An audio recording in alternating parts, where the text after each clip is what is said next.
Welcome to flavours of India. അപ്പോൾ ഗുജറാത്തിലൂടെ സഞ്ചരിക്കുമ്പോൾ ഒരുപാട് ഹിസ്റ്റോറിക്കൽ മോമെൻറ്റ്സ് നമ്മുടെ മനസ്സിലേക്ക് കടന്നു വരും. പ്രത്യേകിച്ച് പറഞ്ഞാൽ ഇന്ത്യയുടെ സ്വാതന്ത്ര്യം കിട്ടുന്നതുമായി ബന്ധപ്പെട്ട കാര്യങ്ങൾ.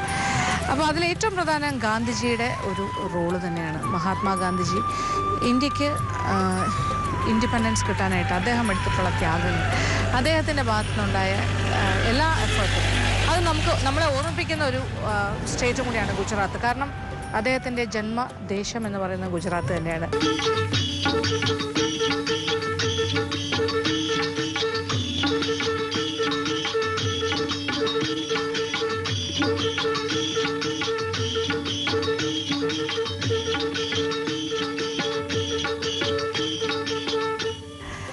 അപ്പോൾ ഈ ഗുജറാത്ത് സ്റ്റേറ്റിലൂടെ നമ്മൾ സഞ്ചരിക്കുമ്പോൾ ഒരു പ്രധാനപ്പെട്ട ഒരു വീതിയിലാണ് ഞാനിപ്പോൾ വന്ന് നിൽക്കുന്നത്. ഇതാണ് ഇവിടുത്തെ ദണ്ഡി പാത്ത്. ദണ്ഡി പാത്ത് എന്ന് പറയുമ്പോൾ ഹിസ്റ്ററി പഠിച്ച എല്ലാവർക്കും അറിയാം, ഒരു പക്ഷേ ഹിസ്റ്ററി പഠിക്കാത്തവർക്കും അറിയാം.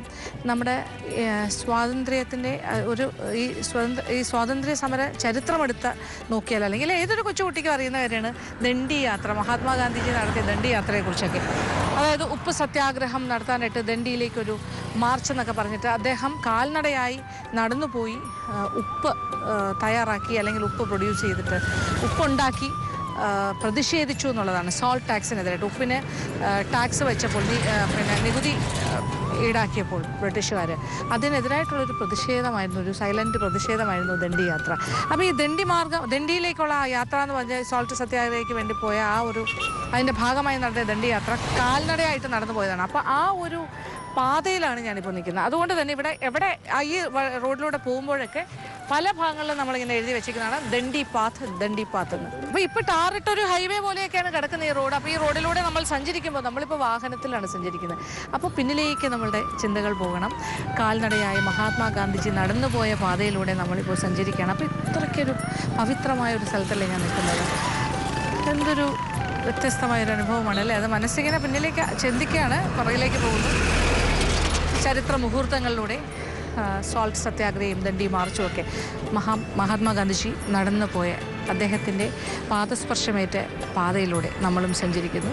പക്ഷെ നമ്മൾ വാഹനത്തിലാണെന്ന് മാത്രം. അദ്ദേഹം എത്ര ത്യാഗങ്ങൾ സഹിച്ചിട്ടായിരിക്കും അല്ലേ നടന്ന് ഇതുവഴിയെല്ലാം പോയി അങ്ങനെ ഒരു പ്രതിഷേധ യാത്രയൊക്കെ നടത്തിയത്. എന്തായാലും അതുകൊണ്ട് തന്നെ ഇവിടെ ഒരു ഭയങ്കര ഹിസ്റ്റോറിക്കൽ ഇമ്പോർട്ടൻസ് ഉണ്ട് ഈ പാതയ്ക്ക്. ഇതാണ് ദണ്ഡി പാത്ത്. അപ്പോൾ ഞാൻ ഈ ദണ്ഡി പാത്തിലൂടെ കുറച്ച് ദൂരം ഇങ്ങനെ സഞ്ചരിക്കാൻ പോകുന്നു.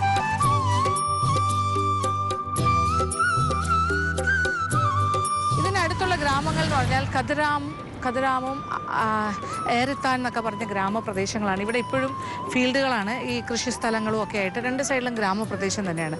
ഇതിൻ്റെ നടുക്കൂടെയാണ് ഇപ്പോൾ ഈ ഒരു ഹൈവേ പോലെ ഇങ്ങനെ പോയിക്കൊണ്ടിരിക്കുന്നത്. നമ്മളിപ്പോൾ ദണ്ഡി പാതയിലൂടെയാണ് സഞ്ചരിക്കുന്നത്.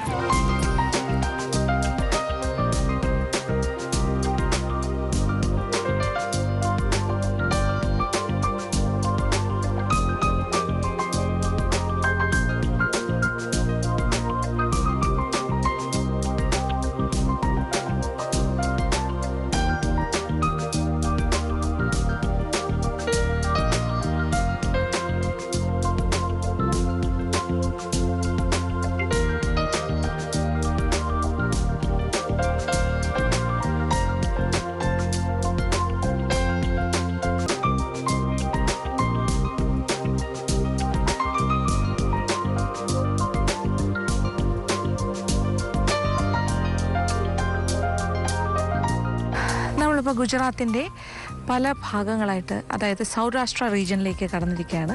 അതിൻ്റെ വ്യത്യസ്തമായ കാഴ്ചകൾ കാണുന്നു. ഇപ്പോൾ നമ്മൾ നിൽക്കുന്നത് സൂററ്റ് എന്ന് പറയുന്ന സ്ഥലത്തിൻ്റെ ഔട്ട്സ്കേർട്സിലാണ്. ബാഗ്വ എന്ന് പറയുന്ന ഒരു സ്ഥലത്താണ്. ഇവിടുത്തെ ഒരു പ്രത്യേകത എന്ന് വെച്ചാൽ ഇവിടെ അറേബ്യൻ കടലുമായി ചേർന്ന് കിടക്കുന്ന പ്രദേശമാണ്. ഒരു സൈഡിൽ സീ ആണ്, അറേബ്യൻ സീ. അതിനോട് ചേർന്ന് കിടക്കുന്ന ഈ പ്രദേശത്തെല്ലാം തന്നെ ഇങ്ങനെ ഇത് കുറച്ച് ഉപ്പുവെള്ളം കയറുന്ന പ്രദേശമാണ്. അതുകൊണ്ട് തന്നെ കൃഷിക്ക് യോഗ്യമല്ല. അതിന് പകരം ഇത് ഗവൺമെൻറ് പ്രോപ്പർട്ടീസൊക്കെ ഇങ്ങനെ ലീസിനെടുത്തിട്ട് ഇവിടെ ചെമ്മീൻ കൃഷി നടത്തുന്ന ഒരു ഏരിയയാണ്. ഇവിടെ സീസൺ അനുസരിച്ചിട്ട് വെള്ളം ഇങ്ങനെ ഹൈറ്റായിട്ട് വരുന്ന പോലെ വെള്ളം ഇങ്ങനെ ഉള്ളിലേക്ക് പുറത്തേക്ക് ഇങ്ങനെ ഈ ഭാഗത്തേക്കൊക്കെ കയറുന്ന സമയത്ത് ഇതെല്ലാം വെള്ളക്കെട്ടുകളായി മാറുന്നു. ഇവിടെയെല്ലാം ഷ്രിംപ് ഫാമിംഗ്, അതായത് ചെറിയ ചെമ്മീൻ്റെ കൃഷി തുടങ്ങും. അപ്പോൾ ആ ഭാഗത്താണ് നിൽക്കുന്നത് ചെമ്മീൻ കൃഷി സ്ഥലം. അപ്പോൾ നമുക്ക് ഇവിടുത്തെ കാഴ്ചകളൊന്ന് കാണാം.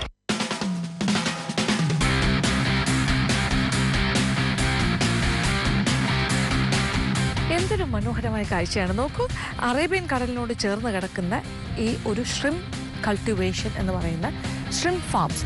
നമ്മൾ സാധാരണ ഫാം എന്നൊക്കെ പറയുമ്പോൾ കൃഷി സ്ഥലങ്ങളാണ്. സാധാരണ നെൽകൃഷി, പാടശേഖരം അങ്ങനെ പറയില്ല, നെല്ല് കൃഷി ചെയ്യുന്ന സ്ഥലം. ഇതും ഒരു പാടശേഖരം പോലെ തന്നെയാണ്. ഇത് പക്ഷേ ഇങ്ങനെ പോണ്ട് പോലെ ഉണ്ടാക്കിയിട്ട് കടൽ വെള്ളം ഇങ്ങനെ കയറി കിടക്കുന്ന ഈ പ്രദേശത്തെല്ലാം തന്നെ ഷ്രിം കൾട്ടിവേഷനാണ്. ഷ്രിം എന്ന് പറയുമ്പോൾ ചെമ്മീനിൻ്റെ കൃഷി സ്ഥലങ്ങൾ. ഇത് വെസ്റ്റ് കോസ്റ്റ് എന്ന് പറയുന്ന ഗ്രൂപ്പിൻ്റെ വളരെ പ്രധാനപ്പെട്ട ഷ്രിം കൾട്ടിവേഷൻ നടക്കുന്ന സ്ഥലമാണ്. അതപ്പോൾ ക്യാമ്പേ ടൈഗർ പ്രോൺസ് അതിൻ്റെ കൃഷിസ്ഥലം എന്ന് തന്നെ പറയാം. അപ്പോൾ ഇതിൻ്റെ ഒരു പ്രത്യേകത എന്താണെന്ന് വെച്ചാൽ, ഇപ്പോൾ വെസ്റ്റ് കോസ്റ്റ് ഗ്രൂപ്പിൻ്റെ ഈ ക്യാമ്പേ ടൈഗർ പ്രോജക്റ്റ്, ഈ ഒരു ഫാമിംഗ് എന്ന് പറഞ്ഞാൽ അത് from the farm to the കസ്റ്റമേഴ്സാണ്. ഫാം എന്ന് പറയുമ്പോൾ ഇത് ഫാമാണ്. ഇതിൻ്റെ ഉള്ളിലെല്ലാം തന്നെ ചെമ്മീനാണ്. അപ്പോൾ ചെമ്മീൻ കൃഷി ഇവിടെ നടക്കും. ഷ്രിംസിൻ്റെ കൃഷി, അതിൻ്റെ കുഞ്ഞുങ്ങളെ ഹാച്ചറിയിലുണ്ടാക്കി ഈ ഫാമിൽ കൊണ്ടുവിട്ട് ഇവിടെ വളർത്തി അതിന് കറക്റ്റ് ഫീഡ് കറക്റ്റ് സമയത്ത് എത്ര കൊടുക്കണം, എന്ത് കൊടുക്കണം എന്നൊക്കെ തീരുമാനിച്ച് വളർത്തിയെടുക്കുമ്പോൾ അത് കഴിഞ്ഞിട്ടാണത് സ്റ്റോറിൽ വന്നിട്ട് അവരുടെ സ്റ്റോഴ്സ് വഴി കസ്റ്റമേഴ്സ് എന്ന് പറയുന്ന നമ്മളെപ്പോലുള്ള ഉപഭോക്താക്കളിലേക്ക് എത്തുന്നത്. ഇതിൻ്റെ ഒരു ഗുണം എന്ന് പറഞ്ഞാൽ അതിൻ്റെ ഗുണനിലവാരം കമ്പനിക്ക് മെയിൻറ്റെയിൻ ചെയ്യാൻ പറ്റുന്നു എന്നുള്ളതാണ്. കമ്പനിയുടെ കൺട്രോളിലാണ് കാര്യങ്ങൾ. അതിൻ്റെ ക്വാളിറ്റി അത് കൃത്യമായി അറിയാം. ജനിക്കുന്ന സമയം തൊട്ട് അത് കസ്റ്റമറിൻ്റെ കയ്യിലെത്തുന്ന വരെയുള്ള അതിൻ്റെ ജീവിതചര്യ എന്താണെന്ന് തീരുമാനിക്കുന്ന കമ്പനിയാണല്ലോ. അതുകൊണ്ട് തന്നെ ഇങ്ങനെ ഈ ക്യാമ്പേ ടൈഗർ എന്ന് പറയുന്ന ക്യാമ്പേ ടൈഗർ പ്രോൺസ് വളരെ ക്വാളിറ്റി മെയിൻറ്റെയിൻ ചെയ്ത് തന്നെ കസ്റ്റമേഴ്സിൻ്റെ കയ്യിലെത്തുന്നു. അപ്പോൾ അതിൻ്റെ ഒരു ഭാഗമാണ്. അപ്പോൾ ഇത് ഫാമാണ്. ഈ ഫാമിനകത്താണ് ഇവൻ വളരുന്നത്. അപ്പോൾ ഹാച്ചറിയിൽ നിന്നും കൊണ്ടുവന്ന് ഇവിടെ വളർത്തുന്നു. അപ്പോൾ ഇതിൻ്റെ ഉള്ളിലെല്ലാം നോക്കിക്കഴിഞ്ഞാൽ നിറച്ചത് ചെമ്മീനായിരിക്കും. അപ്പോൾ ഷ്രിംസിൻ്റെ ഒരു കളക്ഷനാണ്. അത് നമുക്കൊന്ന് കാണണം എന്തായാലും. ഇതിങ്ങനെ ഓരോരോ ഭാഗങ്ങൾ, ഇതൊന്ന് ഇപ്പുറത്തെ സൈഡിൽ, അപ്പുറത്ത് ഇങ്ങനെ അത് നോക്കത്താ ദൂരത്ത് ഇങ്ങനെ പാടശേഖരം പോലെ തന്നെ ഷ്രിം കൾട്ടിവേഷൻ, ഷ്രിം ഫാം ഇങ്ങനെ നമുക്ക് കാണാൻ സാധിക്കും.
ഈ ഷ്രിം ഫാമിൻ്റെയൊക്കെ വിശേഷം നമ്മൾ കാണുമ്പോൾ ഇതൊരു സാധാരണ ഒരു ഫാമിംഗ് അല്ല. സത്യത്തിൽ ഷ്രിം ഫാമിംഗ് എന്ന് പറയുമ്പോൾ വളരെ സയൻറ്റിഫിക് ആയിട്ടാണ് ചെയ്യുന്നത്.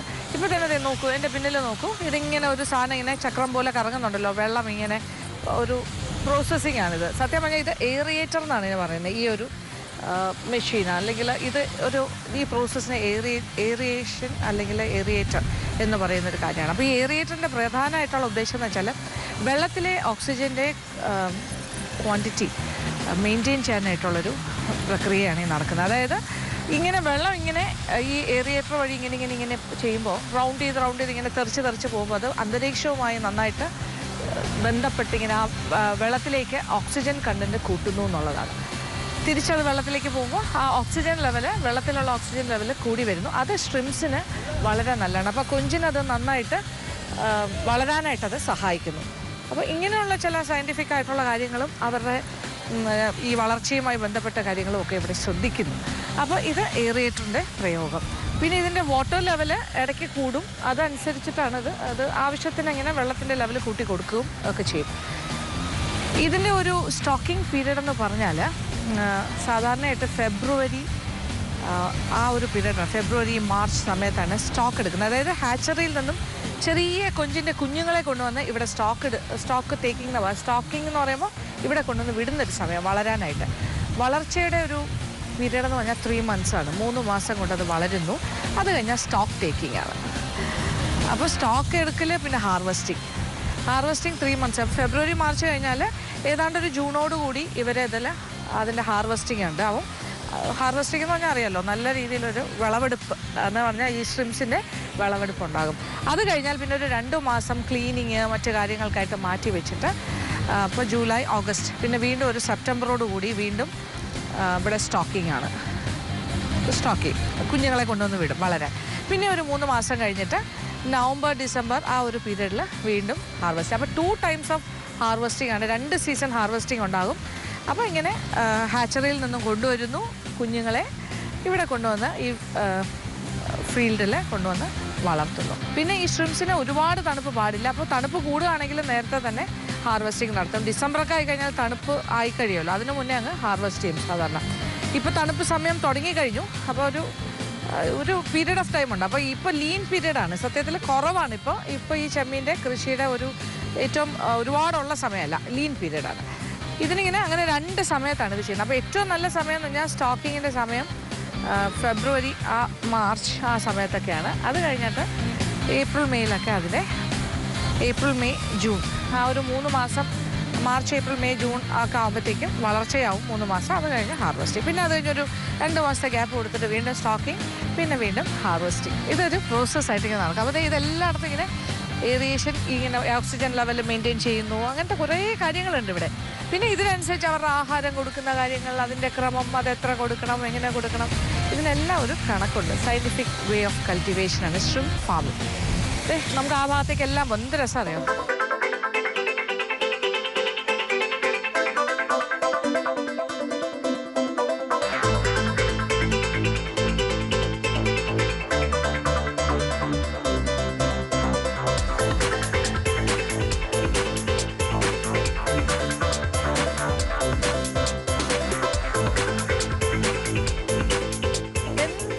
നോക്കൂ, ബ്യൂട്ടിഫുൾ ആയിട്ടുള്ള ഒരു ഏരിയയിലൂടെയാണ് നമ്മളിങ്ങനെ നടന്നുകൊണ്ടിരിക്കുന്നത്. ഇത് കടലിനോട് ചേർന്ന് കിടക്കുന്ന പ്രദേശങ്ങൾ. ഇവിടെ എല്ലാം ഈ കുഴല് പോലെ കാണുന്ന ടണൽസ് പോലെ കാണുന്നില്ലേ, ചെറിയ ചെറിയ പൈപ്പ്സ് ഇട്ടിട്ടുണ്ട്. അതുവഴിയാണ് ഈ കടൽ വെള്ളം ഇവിടേക്ക് വരുന്നത്, നിറയ്ക്കുന്നത്. ആവശ്യാനുസരണം ഹൈറ്റൊക്കെ, അത് എത്ര വോളിയം വെള്ളം വേണം അതെല്ലാം അവർക്കറിയാം. അതൊരു പ്ലാനിങ് ആണ്. ഇങ്ങനെ ചെയ്യുന്നു. പിന്നെ ഏറിയേഷൻ, ഇങ്ങനെ വെള്ളത്തിൽ ഓക്സിജൻ കണ്ടന്റ് ഇങ്ങനെ മെയിൻറ്റെയിൻ ചെയ്യാൻ ഏറിയേറ്റർ യൂസ് ചെയ്യുന്നു. അങ്ങനെ കുറേ കാര്യങ്ങൾ. ഇത് ഇങ്ങനെ വളരെ രസകരമായിട്ട് അറേബ്യൻ കടലിൻ്റെ ആ വെള്ളത്തിനെ ഏതെല്ലാം രീതിയിൽ, ഇപ്പോൾ ഇവിടെ വേറെ കൃഷിയൊന്നും ചെയ്യാൻ പറ്റില്ലല്ലോ, അതുകൊണ്ട് ഏറ്റവും പറ്റിയ കൃഷി എന്താണ്? Shrimp cultivation. അങ്ങനെ ഇത് ഡെവലപ്പ് ചെയ്തെടുത്ത് കൊണ്ടുവരിക എന്ന് പറയുമ്പോൾ അതൊരു ഭയങ്കര ബുദ്ധിപരമായ ഒരു കാര്യമല്ലേ. ഓ, എന്താ രസം. ഇവിടുത്തെ ഒരു ക്ലൈമറ്റ് പറയട്ടെ. ഇപ്പോൾ ഗുജറാത്തിലെല്ലാം ഇപ്പോൾ തണുപ്പാണ്. കാര്യം ഡിസംബർ മാസമാണ് ഞാനിവിടെ നിൽക്കുന്നത് ഇപ്പോൾ. അതുകൊണ്ട് തന്നെ നല്ല തണുത്ത ക്ലൈമറ്റ്. ചെറിയ വെയിലുണ്ടെങ്കിലും ഏതാണ്ട് ഊട്ടിയുടെ ക്ലൈമറ്റാണ്.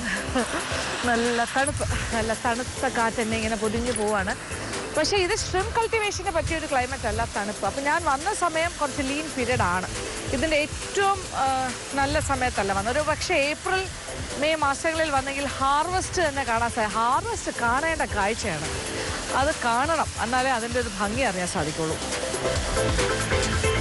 അപ്പോൾ എന്തായാലും ഹാർവെസ്റ്റ് നേരിട്ട് കാണാൻ സാധിച്ചില്ലെങ്കിലും ഈ രീതിയിലൊക്കെ നമുക്ക് മനസ്സിലാക്കാൻ സാധിക്കുന്നുണ്ടല്ലോ. പക്ഷേ ഇത് ലീൻ പീരീഡ് ആണെങ്കിലും കുഴപ്പമില്ല, ഇതിനകത്തൊക്കെ ഷ്രിംപ്സ് ഉണ്ട്. തണുപ്പ് ഷ്രിമ്പിൻ്റെ വളർച്ചയ്ക്ക് പറ്റിയൊരു കാലാവസ്ഥയല്ല വളരുന്ന സമയത്ത്. ഈ സൈഡിൽ പാടശേഖരം, ഷ്രിംപ് കൾട്ടിവേഷൻ, ഷ്രിംപ് ഫാം. ഇപ്പുറത്തെ സൈഡിലേക്ക് നോക്കിയാലും അത് തന്നെയാണ്.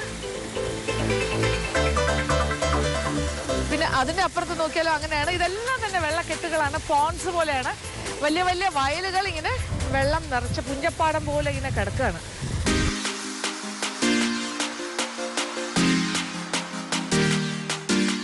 നമ്മളിപ്പോൾ ഈ കാണുന്ന എല്ലാ ഷ്രിംപ് ഫാം ഏരിയയും വെസ്റ്റ് കോസ്റ്റ് എന്ന് പറയുന്ന ഗ്രൂപ്പിൻ്റെയാണ്. പിന്നെ ഇവിടെ എല്ലാം തന്നെ ക്യാമ്പേ ടൈഗർ പ്രോൺസ് ആണ് വളർന്നുകൊണ്ടിരിക്കുന്നതെന്ന് ആലോചിക്കുമ്പോൾ അതിനൊരു സന്തോഷം തോന്നില്ലേ. ക്യാമ്പേ ടൈഗർ പ്രോൺസ് എന്ന് പറയുന്ന ഒരു ബ്രാൻഡാണ്.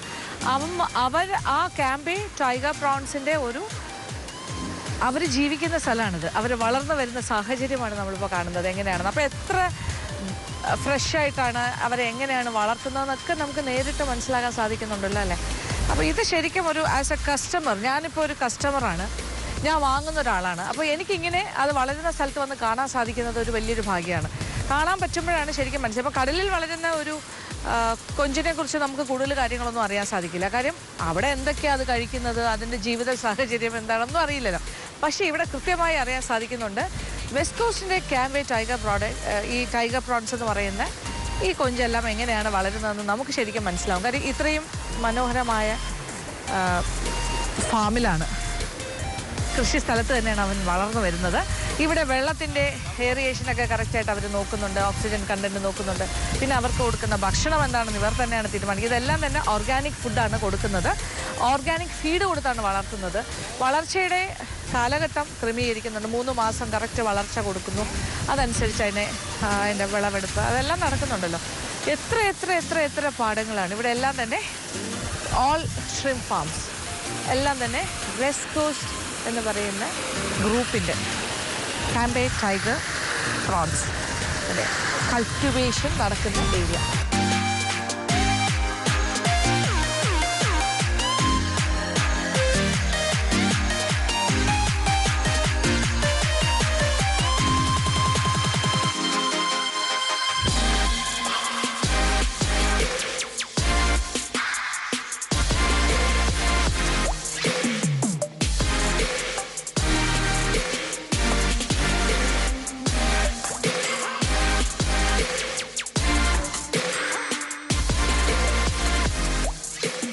ഞാൻ ശരിക്കും വളരെ അത്ഭുതത്തോടു കൂടിയാണ് ഈ കാഴ്ചകളൊക്കെ കാണുന്നത്. നമ്മൾ ഫസ്റ്റ് ടൈം അല്ലേ ഇങ്ങനെ ഒരു ഷ്രിം ഫാമിലേക്ക് വരുന്നത്, ആദ്യമായിട്ടാണ് കാണുന്നത്. അത് ഗുജറാത്ത് വരെ വരേണ്ടി വന്നു നമുക്ക് ഷ്രിം കൾട്ടിവേഷൻ കാണാനായിട്ട്.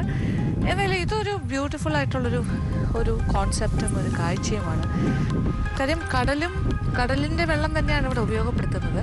അപ്പോൾ കടലിൽ വളരുന്ന ഷ്രിംസും ഇപ്പോൾ വെസ്റ്റ് കോസ്റ്റിൻ്റെ ക്യാംബേ ടൈഗർ പ്രോൺസും തമ്മിലുള്ള വ്യത്യാസം എന്താണെന്ന് ചോദിച്ചാൽ, അപ്പോൾ എനിക്ക് ആ വ്യത്യാസം ഞാനിങ്ങനെ മനസ്സിലാക്കുകയാണ്. കടൽ വെള്ളം തന്നെയാണ് അത് വളരാനായിട്ട് ഉപയോഗിക്കുന്നത്. അതായത് കടലിലെ വെള്ളത്തിൽ വളരുന്ന പ്രോൺസിന് അതേ സ്വാദ് തന്നെ ഉണ്ടാവുമല്ലോ ഈ ഒരു ക്യാംബേ ടൈഗർ പ്രോൺസിന്. കാര്യം സെയിം വെള്ളമാണ്. അപ്പോൾ അറേബ്യൻ കടലിലെ വെള്ളം തന്നെയാണ് ഈ ഒരു ഫീൽഡിലെല്ലാം തന്നെ നിറഞ്ഞു കിടക്കുന്നത്. പക്ഷേ കടലിൽ വളരുന്ന ഷ്രിംസ് എന്തൊക്കെയാണ് കഴിക്കുന്നത്, ഈ പ്രോൺസ് എന്ത് കഴിച്ചാൽ വളരുന്നത്, നമുക്ക് എന്തെങ്കിലും ഒരു ഐഡിയ ഉണ്ടോ? ഒന്നുമില്ല. പക്ഷേ ഇവിടെ വളരുന്ന ക്യാംബേ ടൈഗർ പ്രോൺസ് എന്ത് കഴിച്ച് വളരുന്നു എന്നൊക്കെ കൃത്യമായിട്ട് അറിയാൻ സാധിക്കും അതിൻ്റെ വളർത്തുന്ന ആൾക്കാർക്ക്. പിന്നെ വേണമെങ്കിൽ കസ്റ്റമേഴ്സായുള്ള നമ്മൾക്ക് വന്ന് കാണാം. അപ്പോൾ ഇതിൻ്റെ അഡ്വാൻറ്റേജ് എന്ന് വെച്ചാൽ അണ്ടർ കൺട്രോളാണ് കാര്യങ്ങളെല്ലാം. ഇവന്മാർ താമസിക്കുന്ന സ്ഥലം തൊട്ടെല്ലാം വളരെ ഭംഗിയായിട്ട് വൃത്തിയാക്കി വെച്ചിട്ടുണ്ട്. ഇവിടെ ക്ലീനിങ് പ്രോസസ്സുണ്ട്, ഓക്സിജൻ ലെവൽ കറക്റ്റ് ഏറിയേഷൻ കൊടുത്തിട്ട് അത് കൊടുക്കുന്നുണ്ട്, ഇതെല്ലാം ഉണ്ട്. പിന്നെ ആ രീതിയിൽ ടൈമിങ് വെച്ചിട്ടാണ് ഭക്ഷണം കൊടുക്കുന്നതും വളരെയധികം പോഷകപ്രദമായ അതിന് കറക്റ്റായിട്ടുള്ള രീതിയിലുള്ള ഭക്ഷണം ഒക്കെയാണ് കൊടുക്കുന്നത്. പിന്നെ ഇവിടെ ഞാൻ വേറൊരു കാര്യം നോട്ടീസ് ചെയ്തത്, സാധാരണ നാട്ടിലൊക്കെ ആണെങ്കിൽ ഇങ്ങനെ ഒരു ഷ്രിം കൾട്ടിവേഷനൊക്കെ ഉണ്ടെങ്കിൽ ഒരു കൊഞ്ചിനെയൊക്കെ വളർത്തുന്ന സ്ഥലമാണെങ്കിൽ കുക്കിൻ്റെയൊക്കെ ശല്യം ഉണ്ടാവില്ല. പക്ഷേ ഇവിടെ അങ്ങനത്തെ മറ്റ് പ്രാണികളുടെയോ കിളികളുടെയോ ഒന്നും ശല്യമില്ലാത്തതിൻ്റെ കാര്യം ഇവിടെ വേറൊരു സിസ്റ്റം കൂടെ കാണുന്നുണ്ട്. ഓരോ ഫീൽഡിൻ്റെ മുകളിലായിട്ട് കണ്ടില്ലേ ഇങ്ങനെ കംപ്ലീറ്റ് നെറ്റ് അടിച്ചിട്ടുണ്ട്. നെറ്റ് എന്ന് പറഞ്ഞാൽ വെറും നെറ്റ് വലയല്ല, പക്ഷേ ലോങ് ആയിട്ട് ഇങ്ങനെ നീളത്തിന് ഇങ്ങനെ കയറിങ്ങനെ ഘനം കുറഞ്ഞ രീതിയിലുള്ളതിങ്ങനെ കെട്ടിയിട്ടുണ്ട്. അത് വളരെ തിന്നാണ്, കാണുമ്പോൾ മനസ്സിലാവും. അതുകൊണ്ട് തന്നെ പക്ഷികൾ, കുക്ക് അങ്ങനെയുള്ള ഒരു കാര്യവും വന്നിവിടെ ഡിസ്റ്റർബ് ചെയ്യാൻ വരില്ല.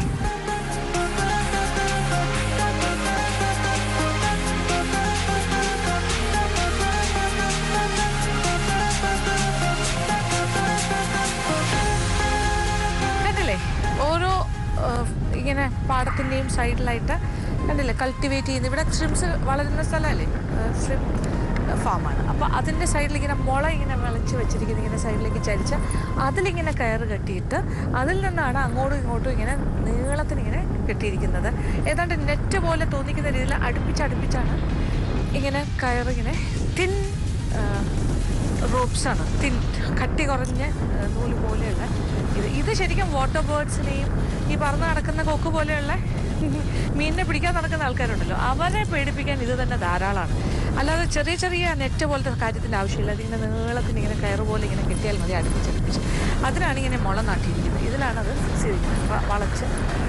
ഇതെന്നാണ് നമ്മൾ ഈ അയയൊക്കെ കിട്ടുന്ന മാതിരി ഉണക്കാനായിട്ട് നല്ല ഐഡിയ അല്ലേ ശരിക്കും. ഞാനിങ്ങനെ വിചാരിക്കുകയായിരുന്നു, എന്താ ഒരൊറ്റ വോട്ടബോർഡിനെയും കാണുന്നില്ല, ഒരു കൊക്കിനെയും കാണുന്നില്ല, എങ്ങനെ ഈ ഷ്രിംസൊക്കെ വളരെ സേഫായിട്ട് അവിടെ ജീവിക്കുന്നു? ഇതാണ് അതിൻ്റെ ഒരു കാരണം. ഇപ്പം ആ ബേർഡ്സിനെയൊക്കെ പേടിപ്പിക്കാൻ ഈ നെറ്റ് ധാരാളം ട്യൂബ്സാണ്, ഇത് ട്യൂബ് വലിച്ചു കെട്ടിയിട്ട് അതിൽ നിന്നാണ് കയറിങ്ങനെ അങ്ങോട്ടും ഇങ്ങോട്ടും വരിഞ്ഞ് കെട്ടിയിരിക്കുന്നത്.